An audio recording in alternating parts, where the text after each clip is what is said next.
காற்றை பின்தொடர்கிறான். அவன் நாள்தோறும் பொய்யையும் கேட்டையும் வர்த்திக்க பண்ணி அசிரியரோட உடன்படிக்கை பண்ணுகிறான். அசிரியரோடு கூட இந்த தீர்க்க தரிசனம் 2021 நடந்துருச்சு. இங்க இருக்கு பாருங்க, அசிரியரோடு கூட உடன்படிக்கை பண்ணியாச்சு. 2000 வருஷமா, ஏன் இன்னும் சொல்ல போனா 3000 வருஷமா அசிரியரோடு கூட உடன்படிக்கை கிடையாது. சனகரிப் காலத்துல இருந்து அவன் தான் அசிரிய ராஜா. அசிரியர்களோட உடன்படிக்கை கிடையாது. அதுக்கப்புறம் 2000 வருஷம் இஸ்ரவேல் கிடையாது. ஆனால் அவங்க திரும்பி வந்த பிறகு அசிரியரோடு கூட உடன்படிக்கை பண்ணுவாங்கன்னு இருக்கு. 2021 அரபு நாடுகள் 7 நாடுகளோடு கூட, யுஏஇன்னு சொல்ற நாடுகளோடு கூட பண்ணியாச்சு. அதோட கூட அநேக நாடுகள் பண்ணிக்கிட்டு இருக்கிறாங்க. இப்போ ட்ரம்ப் ஆபிரகாம் அக்கார்ட் 2.0 சொல்லி இன்னும் அரபு நாடுகளோடு கூட சைன் பண்றதுக்கான வேலைகளை பார்த்துக்கிட்டு இருக்கிறார். இப்போ அனௌன்ஸ் பண்ணியிருக்கிறாங்க. இதான் அசிரியரோடு கூட உடன்படிக்கை வேதம் சொன்னது. இதெல்லாம் நடக்க வாய்ப்பே கிடையாதுங்க. ஏன்னு கேட்டா இந்த நாடுகள் எல்லாம் இஸ்ரவேலை பரம எதிரியா பார்க்குறவங்க, பரம எதிரி. இவங்களுடைய நாட்டோடைய பாஸ்போர்ட்ல அவங்க நாட்டு பேர் இருக்கும், எந்த நாடு கொடுக்குதோ அந்த நாட்டோட பேர் இருக்கும். ஆனால் எல்லா நாட்டு பாஸ்போர்ட்லையும் ஃபர்ஸ்ட் பேஜில் நான் பார்த்துருக்கேன், ஃபர்ஸ்ட் பேஜில் this passport is not valid for இஸ்ரேல்னு இருக்கும், பிரிண்ட் பண்ணியிருப்பாங்க. இந்த பாஸ்போர்ட்டை இஸ்ரேலுக்கு கொண்டு போகக்கூடாது, அவங்க பாஸ்போர்ட் கூட இஸ்ரேலுக்குள்ளே போயிடக்கூடாதுன்னு நினைக்கிறவங்க அவங்க. அந்த மாதிரி அந்த இஸ்ரவேலுக்கும் அவங்களுக்கும் பகை, 3000-4000 வருஷம் பகை. ஆனால் வேதம் சொல்லுது கடைசி நாட்களில் அசிரியோடு கூட உடன்படிக்கை நடக்கும், நடந்துருச்சு. ஓசியா 12:1 நம் கண்களுக்கு முன்பாக நிறைவேறி விட்டது. இதை விட ரொம்ப நடக்கவே வாய்ப்பில்லாத ஒரு விஷயம், அதுவும் இதே காலகட்டத்தில் நடந்துச்சு. அதே 12:1 திருப்பி வாசிங்க பார்ப்போம். அசிரியோடு கூட உடன்படிக்கை பண்ணுகிறான், எகிப்துக்கு எண்ணெய் கொண்டு போகப்படுகிறது. இதுக்கு வாய்ப்பே இல்லை. இந்த தீர்க்கதரிசனம் என் வியூவில் கேட்டிங்கன்னா நடக்காது. ஏன்னு கேட்டிங்கன்னா இஸ்ரவேலுடைய நம்பர் 1 எதிரி தான் எகிப்து. 1948 72 வரைக்கும் அவங்க தான் எதிரி. ரெண்டாவது, எகிப்துக்கு எண்ணெய் வேணும்னா அப்படி கூப்பிடுற தூரத்தில் சவுதி அரேபியா இருக்குது. அங்கே தபுக்குன்னு ஒரு இடம் இருக்குது. அங்கே போயிட்டீங்கன்னா எகிப்துக்கும் சவுதி அரேபியாவுக்கும் நடுவில் ஒரு சின்ன ஆறு தான் ஓடும். இங்கிருந்து பார்த்தா எகிப்தில் ஓடுற வண்டிகள்லாம் தெரியும், சவுதி அரேபியாவிலேருந்து பார்த்தா. பார்க்குற தூரம் நான் சொல்கிறது, நான் பார்த்ததுனால சொல்கிறேன், பார்க்குற தூரம். அந்த நாட்டிலிருந்து இவங்கிட்ட கேட்டால் எண்ணெய் உடனே கொடுத்துருவான். ஏன்னா சவுதி அரேபியாலாம் மத ரீதியாக, இன ரீதியாக, மொழி ரீதியாக ஒரே ஆட்கள் இவங்க எல்லாரும். ஆனால் இஸ்ரேல் எதிரி நாடு. ஆனால் பைபிள் சொல்லுது இஸ்ரேலிருந்து எண்ணெய் எகிப்துக்கு போகும். இன்னும் ஒன்று சொன்னீங்கன்னா எகிப்தில் தான் சூயஸ் கால்வாய் இருக்குது, அந்த வழியாக தான் எல்லா காரியங்களும் போகும், கப்பல்கள் போகும். அவங்க என்ன பண்ணுவாங்க, அந்த இடத்துல தான் தேவையானதெல்லாம் அவங்க வாங்கிப்பாங்க. ஸோ எண்ணெயை இஸ்ரேல்லேருந்து வாங்க வேண்டிய அவசியமே கிடையாது அவங்களுக்கு. அந்த இடத்துல இப்போ நல்லா கவனிச்சு பாருங்க, வேதம் சொல்லுது இஸ்ரவேலிலிருந்து எண்ணெய் எகிப்துக்கு கொண்டு போகப்படும். இது நடக்க வாய்ப்பு இருக்குதான்னு கேட்டால் 2021-22 இது நடந்துருச்சு. எகிப்துக்கு எண்ணெய் இஸ்ரவேலிருந்து போயிருச்சு. பைப் போட்டு லேவியதான் மெத்தடுன்னு சொல்லுவாங்க. அதாவது லேவியதான்னா கடல் பாம்பு, கடல் வழியாக பெரிய பைப் போட்டு இஸ்ரவேலுடையதான இந்த ஆயில் கம்பெனியிலிருந்து எண்ணெய் அப்படியே எகிப்துக்கு போகுது. இப்போ காட்டுவாங்க பாருங்க, ஒரு பைப் உள்ள போகும். இதுக்கு பேர் தான் கடல் பாம்பு மெத்தட். அது என்னைக்கு நடந்துச்சுன்றது பக்கத்தில் ஜெருசலேம் போஸ்ட் எகிப்து போது பாருங்க. இப்படி இந்த பைப் வழியாக எண்ணெய் எகிப்துக்கு போகுது. இது அவங்க சைன் பண்ணதுக்கான ப்ரூஃப், என்னைக்கு பண்ணாங்க ஏது பண்ணாங்கன்றதான ப்ரூஃப் இந்த இடத்துல இருக்கு. கவனிங்க, ஓசியா 12:1 நம் காலத்தில் நடந்த தீர்க்க தரிசனம் நம் கண்களுக்கு முன்பாக நிறைவேறுச்சு. ஆண்டவர் சொன்னபடியே ஒவ்வொரு காரியமும் வரிக்கு வரி, எழுத்துக்கு எழுத்து 100% அப்படியே தீர்க்க தரிசனம் துல்லியமாய் நிறைவேறியது. அல்லேலூயா. அதான் சொல்றேன், இந்த வேதத்தை நீங்க வெறும் வாக்கு தத்தம் ஆசீர்வாதத்துக்காக மட்டும் படிக்கிற மக்களா மாறிட்டீங்க. அதனால தான் இதில் உள்ள மகத்துவம், தீர்க்க தரிசனம் எதுவும் உங்களுக்கு தெரிய மாட்டேங்குது. நம் காலத்துக்கு இதெல்லாம் அடையாளம் பாருங்க. கர்த்தர் சொன்ன இத்தனை காரியமும் நடக்கும்னா இதுக்கு அடுத்து சொன்ன காரியமும் என்ன செய்யும், நடக்க போகுது. அப்படியே 3ஆம் அதிகாரத்திலிருந்து ஒவ்வொரு சம்பவமாக நடந்துக்கிட்டே வருது. 12ஆம் அதிகாரம் வரைக்கும் நடந்திருக்குது. இதை அடுத்து அப்படியே போனீங்கன்னா யோவேல் புஸ்தகம் 1ஆம் அதிகாரம், யோவேல் புஸ்தகம் 1ஆம் அதிகாரம் 6வது வசன வாசி. எண்ணி முடியாத ஒரு பலத்த ஜாதி என் தேசத்தின் மேல் வருகிறது, அதன் பற்கள் சிங்கத்தின் பற்கள், துஷ்ட சிங்கத்தின் கடைவாய் பற்கள் அதற்கு உண்டு. உங்களுக்கு தெரியும் நினைக்கிறேன், நேற்று இதை பற்றின செய்தி தான் நாம் எடுத்தோம். அதாவது எண்ணி முடியாத ஒரு பலத்த ஜாதி என் தேசத்தின் மேல் வருகிறது, இதை பற்றின ஃபுல் டீடைல்ஸ் பார்த்துட்டோம். கரெக்டாக இந்த சம்பவங்கள் கொரோனா முடிஞ்சு இந்த சம்பவங்கள்லாம் முடியுது, யூரோப்பியன் யூனியன் சூப்பர் பவராக மாறுகிறது. எப்படி மாறுதுங்கிறத நேற்று உங்களுக்கு டீட்டெயிலாக எடுத்தோம் 1.5 மணி நேரம். யோவேல் 1:5 வரைக்கும் நம் கண்களுக்கு முன்பாக துல்லியமாக நடந்துருச்சு. இதுக்கு நடுவில் தான் கர்த்தருடைய வருகை சம்பவிக்கும்னு இருக்கு. 3 வசனத்தை வாசிங்க, முடிக்கலாம். முதலாவதாக யோவேல் புஸ்தகம் 1ஆம் அதிகாரம் 15வது வசனம் வாசிங்க. அந்த நாள் நிமித்தம் ஐயோ, கர்த்தருடைய நாள் சமீபமாக இருக்கிறது, அது சங்காரம் போல சர்வ வல்லவரிடத்திலிருந்து வருகிறது. முதலாவது கர்த்தருடைய நாளை பற்றி சமீபமாக இருக்கிறது. ரெண்டாவது 2:1 வாசிங்க. சீயோனிலே எக்காலம் ஊதுங்கள், என் பரிசுத்த பர்வதத்திலே எச்சரிப்பின் சத்தமிடுங்கள், தேசத்தின் குடிகள் எல்லாம் தத்தளிக்க கடவர்கள், ஏனெனில் கர்த்தருடைய நாள் வருகிறது, அது சமீபமாய் இருக்கிறது. மூணாவது 2:11 வாசிங்க. கர்த்தர் தமது சேனைக்கு முன் சத்தமிடுவார், அவருடைய பாளைய மகா பெரிது, அவருடைய வார்த்தையின்படி செய்கிறதற்கு வல்லமையுள்ளது, கர்த்தருடைய நாள் பெரிதும் மகா பயங்கரமுமாய் இருக்கிறது. நல்லா கவனிங்க, இந்த 2 அதிகாரத்தில் மட்டும் 3 தடவை கர்த்தருடைய நாள் சமீபம், கர்த்தருடைய நாள் மகா பயங்கரம், கர்த்தருடைய நாள் சமீபம்னு சொல்லிட்டே இருக்கிற ஆண்டும். இந்த கர்த்தருடைய நாள்னா என்ன? கர்த்தருடைய நாள் என்பது ரகசிய வருகையா பகிரங்க வருகையா? அது நல்லா தெரிஞ்சுக்கொள்ளுங்க. கர்த்தருடைய நாள் என்பது ரகசிய வருகையா பகிரங்க வருகையா? வாசிங்க 2 பேதுருவின் புஸ்தகம் 3ஆம் அதிகாரம் 10வது வசனம் வாசிங்க. 2 பேதுரு 3:10. கர்த்தருடைய நாள் இரவிலே திருடன் வருகிற விதமாய் வரும். கர்த்தருடைய நாள் இரவிலே திருடன் வருகிற விதமாய் வரும். இது எந்த நாளை குறிக்குது? இரவிலே திருடன் வருகிற விதமாய் வரும் அப்படின்னு சொல்றது எதை பற்றி சொல்லப்பட்டிருக்கிறது? வாசிங்க வெளிப்படுத்தின விசேஷம் 16ஆம் அதிகாரம் 15-16 வாசிங்க. வெளிப்படுத்தல் 16, 15, 16 வாசிங்க. இதோ திருடனை போல் வருகிறேன், தன் மானம் காணப்படத்தக்கதாக நிர்வாணமாய் நடவாதபடிக்கு விழித்து கொண்டு தன் வஸ்திரங்களை காத்து கொள்ளுகிறவர் பாக்கியவான். அப்பொழுது எபிரேய பாஷையிலே அர்மகதான் என்னப்பட்ட இடத்திலே அவர்களை கூட்டி சேர்த்தான். அப்ப வசனம் தெளிவா சொல்லுது. இந்த கர்த்தருடைய நாள் என்பது எதுக்கானது அப்படின்னு கேட்டீங்கன்னா, இது முழுக்க முழுக்க பகிரங்க வருகையை பற்றி சொல்லப்படுகிறது. முழுக்க முழுக்க பகிரங்க வருகையை பற்றி சொல்லுது. இது ரகசிய வருகையை பற்றி சொல்ற வார்த்தை இல்லை, இது பகிரங்க வருகையை பற்றி சொல்ற வார்த்தை. அப்போ யோவேல்ல 1:5 வரைக்கும் நம்ம கண்களுக்கு முன்பாக நடக்குது, எளிமை வருது, எல்லாம் நடக்குது.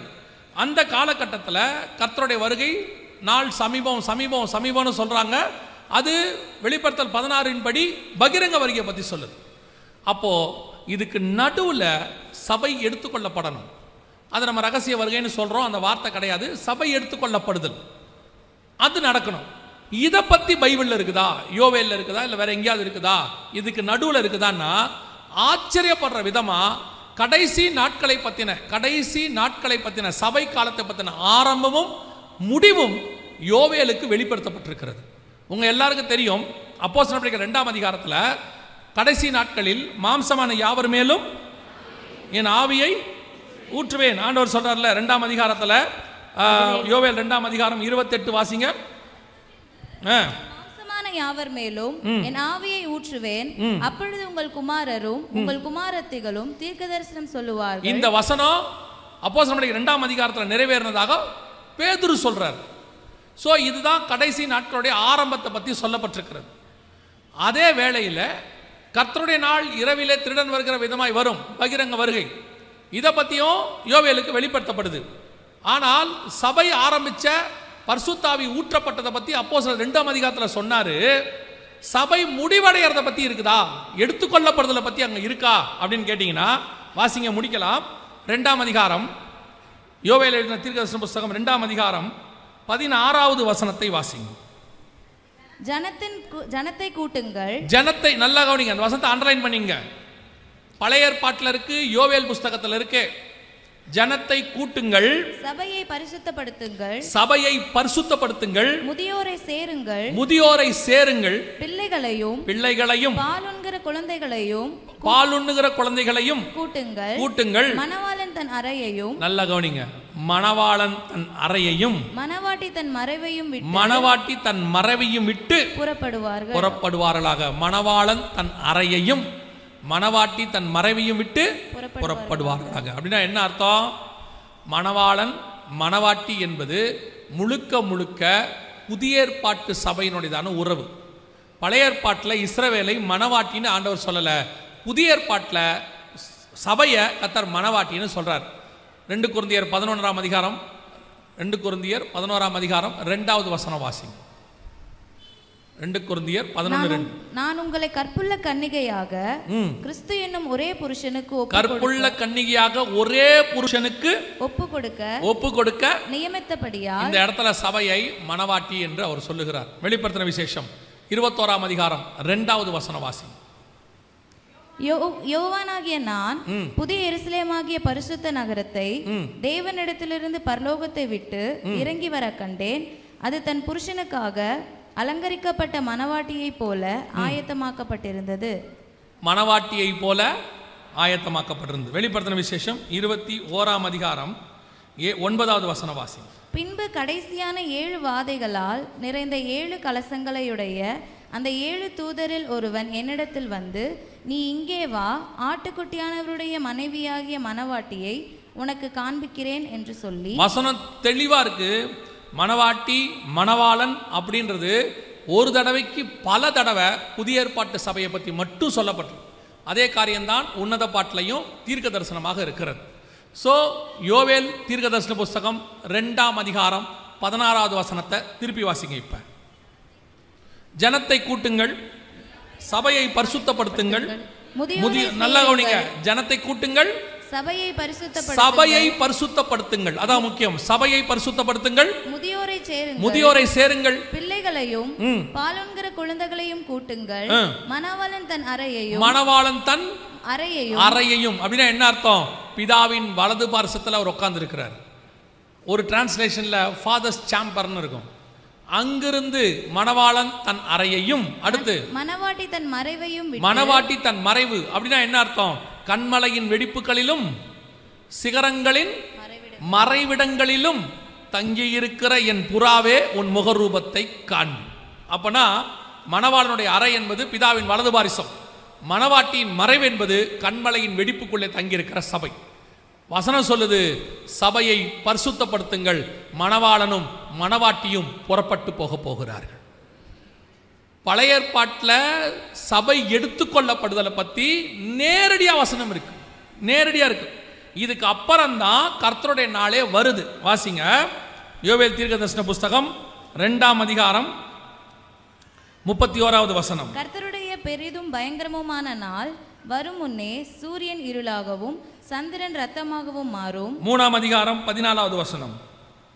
நியாய தீர்ப்பின் பள்ளத்தாக்கிலே ஜனங்கள் திரளாய் இருக்கிறார்கள். நியாய தீர்ப்பின் பள்ளத்தாக்கிலே கர்த்தரின் நாள் சமீபமாக இருக்கிறது. இன்னும் கர்த்தருடைய நாள் வரல, சமீபம் சொல்லிட்டே இருக்குது. ஆனா அதுக்கு நடுவுல மணவாளனும் மணவாட்டியும் புறப்படுவார்களாக. பரிசுத்தாவியானவர் ஊற்றப்பட்ட கடைசி காலத்தில் மாம்சமான யாவர் மேலும் ஊற்றப்பட்ட அந்த தீர்க்க தரிசனமும் யோவேல்ல தான் இருக்குது. சபை புறப்பட்டு பரலோகத்துக்கு போகிற தீர்க்க தரிசனமும் யோவேல்ல தான் இருக்குது. இந்த 2 காரியமும் வெளிப்பாடு யோவேலுக்கு தான் கொடுக்கப்பட்டது. கர்த்தருடைய தீர்க்க தரிசனமான வார்த்தைகள் மிக துல்லியமாய் நம் கண்களுக்கு முன்பாக நடக்குது. இப்போ யோவேல் 1:5-6 காலத்தில் நம்ம இருக்கிறோம். வெகு சீக்கிரத்தில் 2:16 நடக்க போகுது. அதுக்குத்தான் அந்த 16வது வசனம் சொல்லுது, ஜனத்தை கூட்டுங்கள். இப்போ உங்க எல்லாரையும் அதுக்கு தான் கூட்டி இருக்குது. உங்களை இப்படி கூட்டினதுக்கு என்ன காரணம் நினைக்கிறீங்க? கவனிச்சு கொள்ளுங்க. இதே இடத்துல இந்த மீட்டிங் 10 வருஷம் கழிச்சு நடக்குது. 10 வருஷம் கழிச்சு நடக்குது. என்ன காரணம் நீங்க நினைக்கிறீங்க? இந்த 10 வருஷத்துல உங்களை கூட்டுவதுக்கு தேவையான எல்லா இன்ஃப்ராஸ்ட்ரக்சரையும் அவரை வைத்து கர்த்தர் ரெடி பண்ணினார். அத்தனை பேரையும் வச்சு ரெடி பண்ணியிருக்கிறார். இப்போ இத்தனை பேருக்கும் இந்த சுவிசேஷத்தை சொல்லுவதற்கு ஆண்டவர் இவ்வளவு காரியங்களையும் இந்த 10 வருஷத்தில் வெளிப்படுத்தி கொடுத்தார். இப்போ ஜனத்தை கூட்டுவதற்கான இன்ஃப்ராஸ்ட்ரக்சரும் ரெடியாக்கப்பட்டது, தீர்க்க தரிசனமும் வெளியரங்கமாக்கப்பட்டது. ஜனத்தை கூட்டுங்கள், சபையை பரிசுத்தப்படுத்துங்கள். நீங்கள் கூடி வந்தது சபை பரிசுத்தப்படுவதற்கு. ஏதோ 4 நாள் மீட்டிங் நடத்தினாங்க, ஏதோ ஒரு வருஷத்தில் அவங்க வைக்கிற கன்வென்ஷன் இது, ஒவ்வொரு வருஷமும் நடத்துவாங்க, அது வேற. இந்த வருஷம் உங்களை கூட்டினதுக்கு கர்த்தருக்கு ஒரு முகாந்தரம் இருக்கிறது. உங்களையும் என்னையும் மணவாளனும் மணவாட்டியுமான அந்த வருகையில சேர்ப்பதுக்கு தான் இது கூட்டப்பட்டிருக்கிறது. எதுக்கு இவ்வளவு பெரிய பிரயாசம்? எதுக்கு இவ்வளவு பேரை கூட்டி சேர்க்கணும்? அதுக்கான காரியங்களை ஆண்டவர் இவ்வளவு ரெடி பண்ணதுக்கு என்ன காரணம்? ஒரே ஒரு நோக்கம் தான் கர்த்தருக்கு உண்டு. தன்னுடைய மனவாட்டி சபையை கொண்டு போய் தன்னோடு கூட வைத்துக் கொள்ள கர்த்தர் விரும்புகிறார். அது வரைக்கும் சபை பரிசுத்த பண்ணப்படும். சபை பரிசுத்தப்படுவதற்கு தான் கூடி வருது. சபை வேற எதுக்காகவும் கூடி வரவே இல்லை. திருப்பியும் சொல்றேன், நான் எப்பவும் சொல்வேன், சபை ஹீலிங் சென்டர் இல்லை, சபை டெலிவரன்ஸ் சென்டர் இல்லை, சபை டிரான்ஸ்ஃபர்மேஷன் சென்டர், மறுரூபம் ஆக்குற இடம். அந்த மறுரூபம் ஆகும்போது ஹீலிங் நடக்கும், மறுரூபம் ஆகும்போது டெலிவரன்ஸ் நடக்கும், மறுரூபம் ஆகும்போது பிளஸ்ஸிங் வரும், மறுரூபம் ஆகும்போது எல்லாம் வரும். ஆனா உங்களுடைய என்னுடைய நோக்கம் எப்படியாவது மறுரூபமாகி அவரோடு கூட மேலே பறந்து போவது. இது ஒண்ணுதான் நம்முடைய திட்டம், இதான் நம்முடையதான எதிர்பார்ப்பு. இதுக்குத்தான் சபை, இதுக்கு தான் உங்களை கூட்டி சேர்த்திருக்கிறார், வேற எதுக்காகவும் இல்லை. நான் சொல்லுவேன், வெறும் உலக பிரகாரமான ஆசீர்வாதத்துக்காகத்தான் நீங்கள் இயேசுவை ஏற்றுக்கொண்டால், இம்மைக்காக மட்டும் அவரை தேடுவோமானால் நாம் பரிதபிக்கப்பட்டவர்கள் என்று வேதம் சொல்லுது. வேர்ல்ட்லி பிளெஸிங்காக நீங்க சர்ச்சுக்கு வர வேண்டிய அவசியம் இல்லை. ஏன் சொல்றேன் தெரியுமா? நம்மை விட உலகத்தான் ஆசீர்வாதமா தான் இருக்கிறோம். அங்க உண்மையா நீங்க வேலை செஞ்சா அங்க ஆசீர்வதிக்கப்படுவீர்கள்.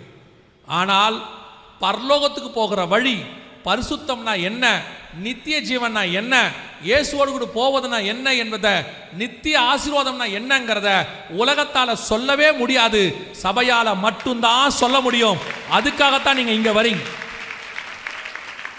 அப்படி வருகிற உங்களுக்கு உலக ஆசீர்வாதத்தையும் ஆண்டவர் சேர்த்து கொடுக்கிறார். முதலாவது தேவனுடைய ராஜ்யத்தையும் நீதியையும், பின்பு இவை யாவும் உங்களுக்கு. நான் இப்பவும் சொல்றேன், நேற்று சொன்ன திருப்பியும் சொல்றேன், இந்த உலக ஆசீர்வாதம் கர்த்தருடைய பார்வையில் ஒரு பொருட்டே இல்லைங்க. அவர் நினைச்சார்னா ஒரு நாள் ராத்திரியில எக்கானமியை மாத்தி இஸ்ரவேலை ஆசீர்வச்ச மாதிரி உங்களை என்னையும் ஆசீர்வச்சிருவார். அவர் நினைச்சார்னா ஒரே நாள் ராத்திரியில 6 லட்சம் புருஷரை கொள்ளையிட பண்ணி புறப்பட பண்ணுவதற்கு வல்லமை உள்ள தேவனாக இருக்கிறார். அவர் நினைச்சார்னா ஒரே நாள் சாயங்காலத்தில் பார்த்தீங்கன்னா இந்த பக்கமும் அந்த பக்கமும் மைல் கணக்கில் காடையை விழ பண்ணுவதற்கு வல்லமை உள்ளவராக இருக்கிறார். அவர் நினைச்சார்னா கண்ணை மூடி கண்ணை திறக்கிறதுக்குள்ள 5000 புருஷர்களுக்கு அப்பம் கொடுப்பதற்கு, மீனை கொடுப்பதற்கு வல்லமை உள்ளவராக இருக்கிறார். அவர் நினைச்சார்னா 6 நாளில் சர்வ உலகத்தையும் உண்டாக்கி நம்ம கையில் கொடுப்பதற்கு வல்லமை உள்ளவராக இருக்கிறார். நீங்க ஒரு 1200 ஸ்கொயர் ஃபீட்டுக்காக தான் சர்ச்சுக்கு வரீங்கன்னா, ஒரு 2400 ஸ்கொயர் ஃபீட்டுக்காக தான் சர்ச்சுக்கு வரீங்கன்னா, ஒரு காருக்காக தான் சர்ச்சுக்கு வர்றீங்கன்னா, ஒரு பொண்ணு கல்யாணம் பண்றதுக்கு தான் சர்ச்சுக்கு வரீங்கன்னா, உன் பையனுக்கு வெளிநாட்டில் வேலைக்காக தான் சர்ச்சுக்கு வரீங்கன்னா, இம்மைக்காக மட்டும் அவரை தேடுகிறனா, நீங்க ஆண்டவரை ரொம்ப சீப்பாக்குறீங்க. உங்களுக்கு வீடு கொடுக்கறதுக்கு அவர் சிலுவை சுமக்கணுமா? உங்களுக்கு கார் கொடுக்க அவர் சிலுவை சுமக்கணுமா? அது அவசியமே இல்லை. அவர் நினைச்சாருன்னா ஒரு மீன் வாயை திறந்து மொத்தத்தையும் கொடுத்துட்டு போயிட்டே இருப்பார். ஆனால் அவருக்கு தேவை என்ன தெரியுமா?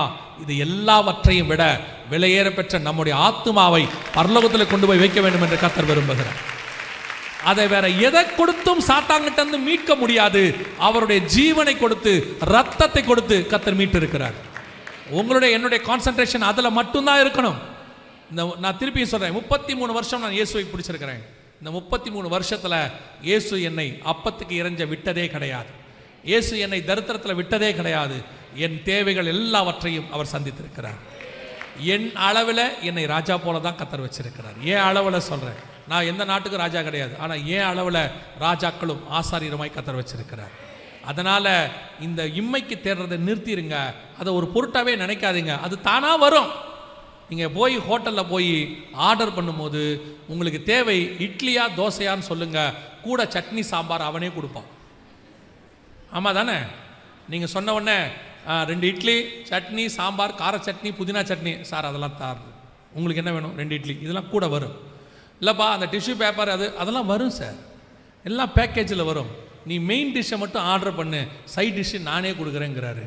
அவனுக்கே அவ்வளோ அறிவு இருக்குமானால் சர்வ வல்லமை உள்ள தேவன் அவருக்கு உன் சைட் டிஷ்ஷை கொடுக்கறதுக்கு எவ்வளோ நேரம் ஆக போகுது? எவ்வளோ நேரம் ஆக போகுது?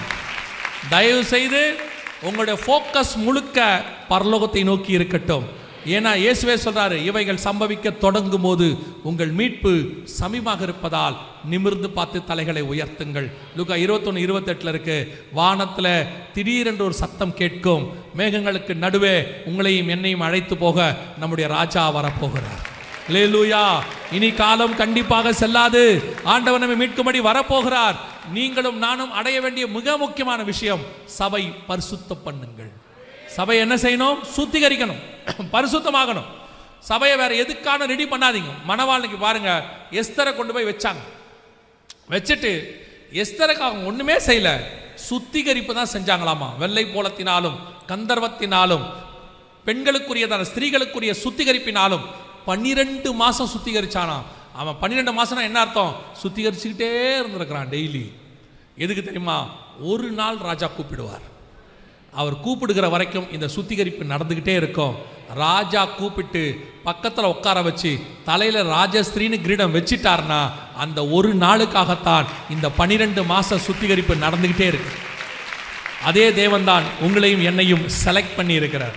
நான் சொல்லுவேன், செலக்ட் பண்ணாம ஒரு மனுஷன் சபைக்குள்ள வரவே முடியாது. கர்த்தர் செலக்ட் பண்ணா மட்டும்தான் உள்ளே வர முடியும். இப்ப கர்த்தர் நம்மளை செலக்ட் பண்ணி இருக்கிறார். இனி ஒவ்வொரு நாளும் சுத்திகரிப்பு நடந்துகிட்டே இருக்கணும்.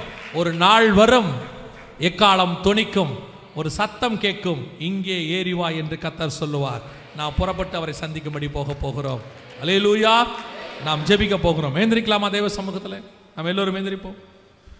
ஒரு 5 நிமிஷம் மாத்திரம் ஜெபம் பண்ணிட்டு பாஸ்டர் கையில் கொடுத்துறேன். தொடர்ந்து பாஸ்டர் நடத்துவாங்க. எல்லா கண்களையும் மூடுவோம். இவ்வளவு அடையாளங்களும் எதற்காக?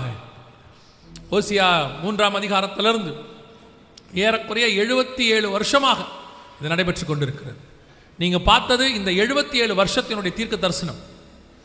ஒவ்வொரு காரியமும் அடுத்து அடுத்து அடுத்து நிறைவேறிக்கிட்டே இருக்குது. இவைகளுக்கு நடுவில் தான் உங்களை என்னையும் மீட்க மணவாளன் வரப்போகிறார். இந்த அடையாளங்கள்லாம் எதுக்காக தெரியுமா? இதெல்லாம் நடக்குதுன்னா இதோடு கூட சொன்ன மணவாளனுடைய வருகையும் சம்பவிக்கும். இதெல்லாம் அடுத்து அடுத்து உலக பிரகாரமாக கரெக்டாக நடக்குதுன்னா மணவாளன் மணவாட்டியை கூட்டிட்டு போறதும் கரெக்டாக நடக்கும். அவர் சொன்ன 100 விஷயங்கள்ல 99 நடக்குதுன்னா 100ஆவதும் நடக்க போகிறது என்று அர்த்தம். அதுக்கு உங்களுக்கு எனக்கு அவர் கேட்டிருக்கிற ஒரே கிரைட்டீரியா என்ன தெரியுமா? ஜனத்தை கூட்டுங்கள், சபையை பரிசுத்தப்படுத்துங்கள், சபையை பரிசுத்தப்படுத்துங்கள்.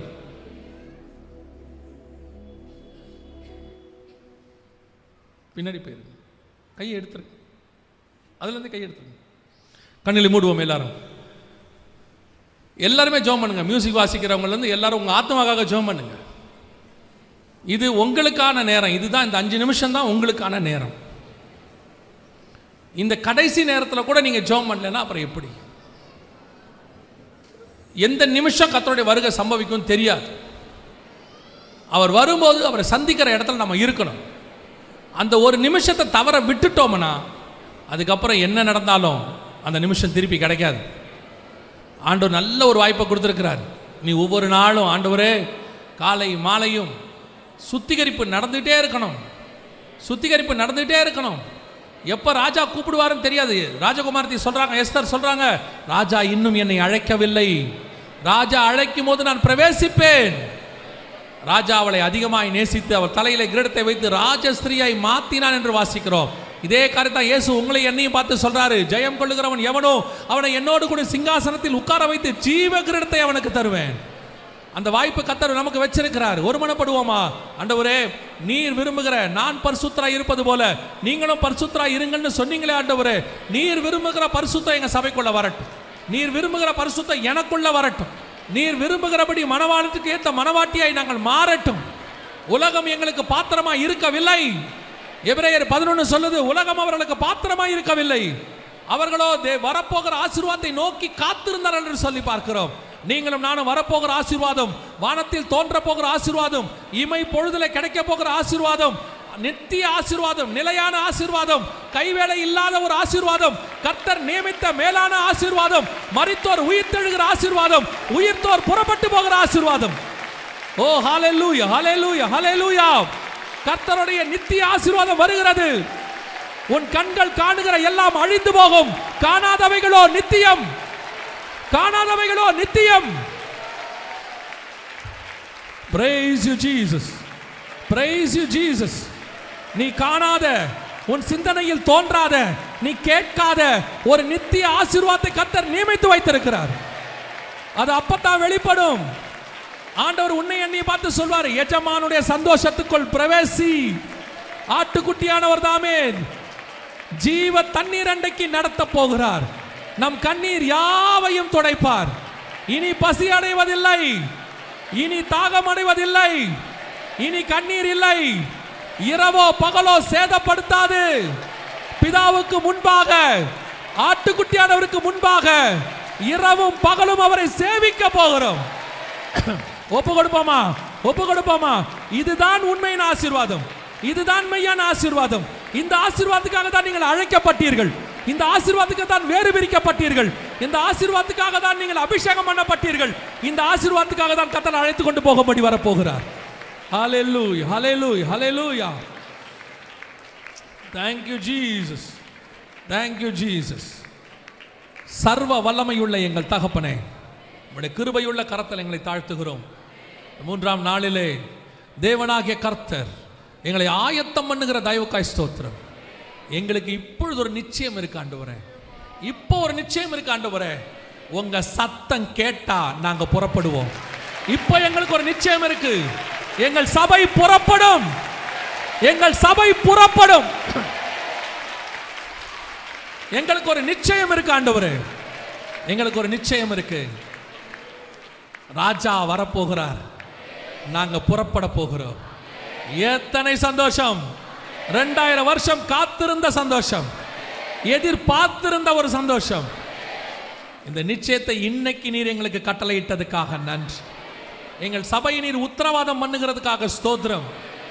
நீ என்னுடையவள், உன்னை நான் எப்படி மறப்பேன்? நான் உன்னை எப்படி மறப்பேன்? உன்னை மறந்தால் என் வலது கையை மறந்ததுக்கு சமானம். ஓ glory, glory, glory to Lord. உன்னை நான் எப்படி மறப்பேன்? உன்னை ஏன் நான் ஏற்படுத்தினேன்? உன்னை ஏற்படுத்தினதுக்கு காரணம் என்ன? இந்த பூமியில எல்லார் கண்களுக்கு முன்பாக உன்னை உயர்த்தினதுக்கு காரணம் என்ன? உன்னை அபிஷேகத்து பண்ணதுக்கு காரணம் என்ன? அநேகர் ஆச்சரியப்படத்தக்கதாய் உன்னை நான் அபிஷேகித்ததுக்கு காரணம் என்ன? இந்த பூமியில மேன்மடைகிறதுக்காக மட்டும் இல்லை, உன்னை கொண்டு போய் என்னோட பரலோகத்தில் உட்கார வைத்து அநேக தூதர்களுக்கு முன்பாக, பரிசுத்தவான்களுக்கு முன்பாக, உன்னை பேரை பிதாவுக்கு முன்பாக அறிக்கை பண்ணுவதற்காக. Glory to God. Glory to Jesus. Glory to Jesus. Thank you Lord. கர்த்தர் உங்களுக்கும் எனக்கும் இதை வாக்குத்தத்தமாக கொடுக்கிறார், வாக்குத்தத்தமாக கொடுக்கிறார். ஜெயம் கொள்ளுகிறவன் எவனோ அவனுடைய நாமத்தை என் பிதாவுக்கு முன்பாக நான் அறிக்கையிடுவேன், அவனுடைய நாமத்தை ஜீவ புஸ்தகத்தில் எழுதுவேன். இது உனக்கும் எனக்குமான வாக்குத்தத்தம், உனக்கும் எனக்குமான வாக்குத்தத்தம். Praise you God.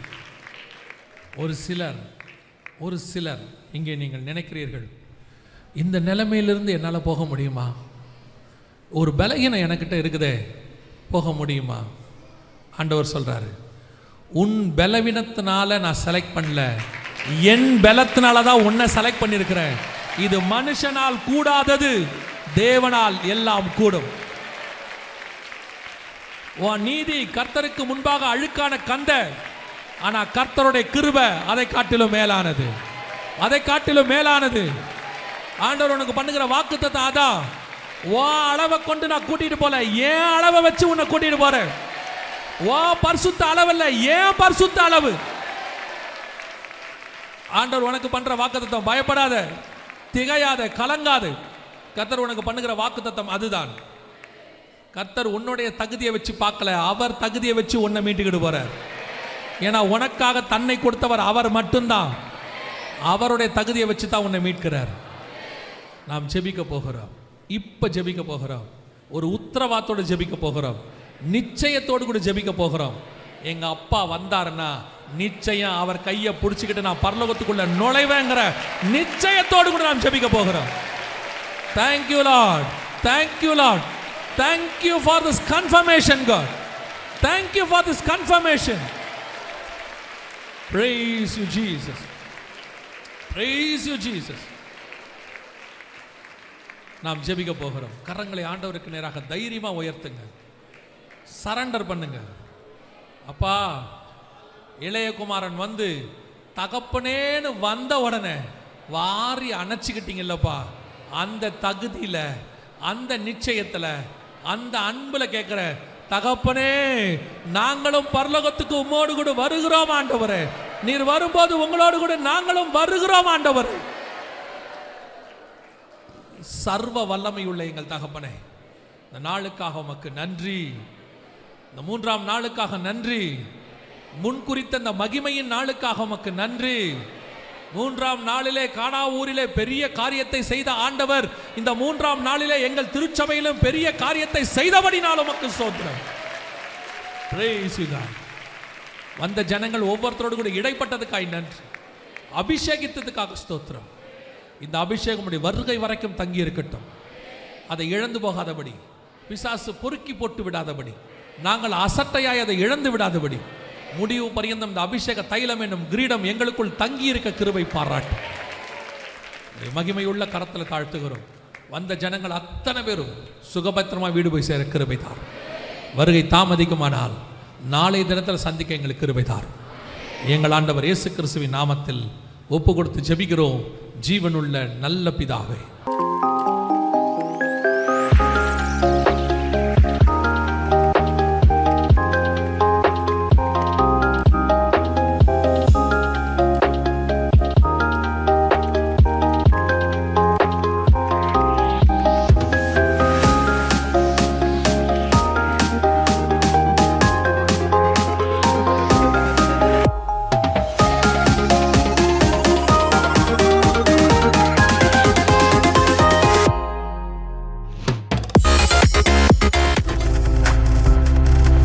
நீங்கள் பார்த்து கொண்டிருப்பது உங்கள் ஜாய் டிவி. உங்கள் துக்கம் சந்தோஷமாய் மாறும்.